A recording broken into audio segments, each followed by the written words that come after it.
اسی طریقے سے میرے دوستوں حضرت ابوبکر صدیق رضی اللہ تعالیٰ عنہ کو جب خلافت ملی، میرے دوستوں وہ خلافت لوگوں پر خلافت کو واپس کرنا چاہ رہا تھا، بار بار خلافت کے اختیار کرنے پر انتہائی رنجیدہ تھے۔ حضرت ابوبکر صدیق رضی اللہ تعالیٰ عنہ گھر میں بیٹھ گئے، باہر نہیں نکلتے تھے۔ حضرت ابوبکر صدیق رضی اللہ تعالیٰ عنہ نے فرمایا کہ آئے لوگوں، اگر تم لوگوں کا یہ گمان ہو کہ میں نے تم سے خلافت لی ہے اس لیے کہ مجھے خلافت میں رغبت تھی یا میں خلافت کے لالچی ہوں، میں نہ خلافت کے لالچی ہوں نہ خلافت میں رغبت رکھتا ہوں، مجھے کوئی ضرورت نہیں ہے اس خلافت کی، میں تو صرف خلافت اس لیے لیا ہوں کہ یہ دین محمدی، اتحاد دین محمدی یعنی محمد رسول اللہ صلی اللہ علیہ وسلم کے دین پر چلنے والے اتحاد اور اتفاق رہے۔ دینی مصلحت کی بنا پر خلافت کو میں نے قبول کیا۔ حضرت رافع بن ابی رضی اللہ تعالیٰ عنہ فرماتی ہیں کہ جب لوگوں نے ابو ہریرہ حضرت ابوبکر رضی اللہ تعالیٰ عنہ کو خلیفہ بنا لیا، میں نے کہا یہ میرے وہی ساتھی ہے جنہوں نے مجھے حکم دیا تھا کہ میں 2 آدمیوں کا بھی امیر نہ بنوں۔ حضرت رافع بن ابی رضی اللہ تعالیٰ عنہ فرماتے ہیں کہ میرے وہ ساتھی تھا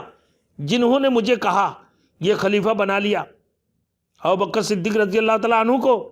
خلیفہ بنا لیا، میں نے کہا یہ میرے وہی ساتھی ہے جنہوں نے مجھے حکم دیا تھا کہ میں 2 آدمیوں کا بھی امیر نہ بنوں۔ تو دینی مصلحت کی بنا پر حضرت ابوبکر صدیق رضی اللہ تعالیٰ عنہ خلافت کو قبول کیا، لیکن آج لوگ لان تان کرتے ہیں ان کے بارے میں،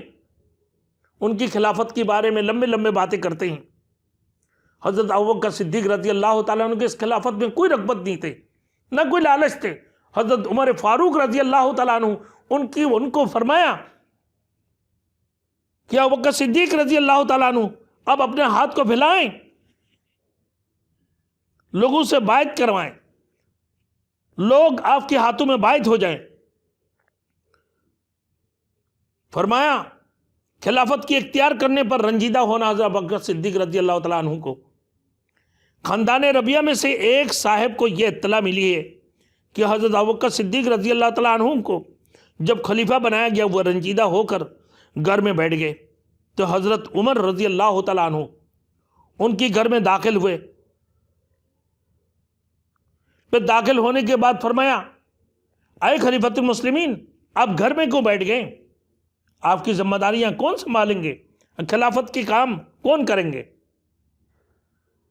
حضرت ابوبکر صدیق رضی اللہ تعالیٰ عنہ نے کہا میں کیسے خلافت کروں جبکہ آپ حضرت عمر اور حضرت ابو عبیدہ بن جرہ دونوں آدمیوں میں سے کسی ایک کو میں خلافت دینا چاہتا ہوں، میں چاہتا ہوں کہ ہم دونوں میں سے کسی ایک کو خلافت دے دوں۔ حضرت عمر فاروق رضی اللہ تعالیٰ عنہ حضرت ابوبکر صدیق رضی اللہ تعالیٰ عنہ کو تسلی دینے لگا، اے ابوبکر صدیق رضی اللہ تعالیٰ عنہ، جب آپ اللہ رب العزت نے آپ کو خلیفہ بنایا اور اللہ کے رسول صلی اللہ علیہ وسلم نے آپ کو اپنے زندگی میں امام بنا کر گئے اور آپ کے بارے میں فرمایا ثانی اثنین اذ ھما فی الغار، پھر آپ صاحب رسول بھی ہیں، پھر آپ رسول مقبول صلی اللہ علیہ وسلم کے بدر کے غزوہ بدر کے پہرہ دار بھی ہیں، جو اللہ کے رسول کے سرانے میں کھڑے رہے آپ، تو آپ اجتہاد کریں، اگر وہ صحیح ہوا تو آپ کے لیے 2 اجر، اور اگر وہ غلط بھی ہوا تو پھر بھی آپ کو 1 اجر ضرور ملیں گے۔ یہ کہنے کے بعد حضرت ابوبکر صدیق رضی اللہ تعالیٰ عنہ کہنے لگا جی ہاں ٹھیک ہے، پھر میں کرتا ہوں، اپنا ذمہ داریاں لیتا ہوں۔ میرے دوستوں، حضرت ابوبکر صدیق رضی اللہ تعالیٰ عنہ کہنے لگا کہ میں نے 3 کام ایسے کیا جو مجھے نہیں کرنا تھا، مجھے پسند نہیں دے، مجھے کسی چیز کا رنج نہیں ہے مگر 3 باتوں کا جو میں نے کی ہیں، اور مجھے پسند یہ تھا کہ میں نے ان کو نہ کرنا، وہ 3 باتوں میں سے ایک ایسے ہیں میرے دوستوں کہ میں نے جو نہیں کی ہیں۔ ایک یہ ہے کہ رسول مقبول صلی اللہ علیہ وسلم کے وفات سے پہلے میں پوچھ لیتا کہ یا رسول اللہ صلی اللہ علیہ وسلم آپ کے بعد خلیفہ کون بنیں گے، امیر کون بنیں گے۔ دوسری نمبر مجھے یہ بات کرنا تھا، اللہ کے رسول صلی اللہ علیہ وسلم سے یہ مجھے پوچھنا تھا کہ خلیفہ کون بنیں گے۔ دوسری بات یہ تھا کہ میں حضرت خالد کو شام کی طرف بھیجا تو حضرت عمر کو عراق کی طرف بھیج دیتا، اور میں خلافت کو حضرت عمر یا حضرت ابو عبیدہ رضی اللہ تعالیٰ عنہ ان دونوں میں سے کسی کے کندھے پر رکھ کر میں وزیر بن جاتا۔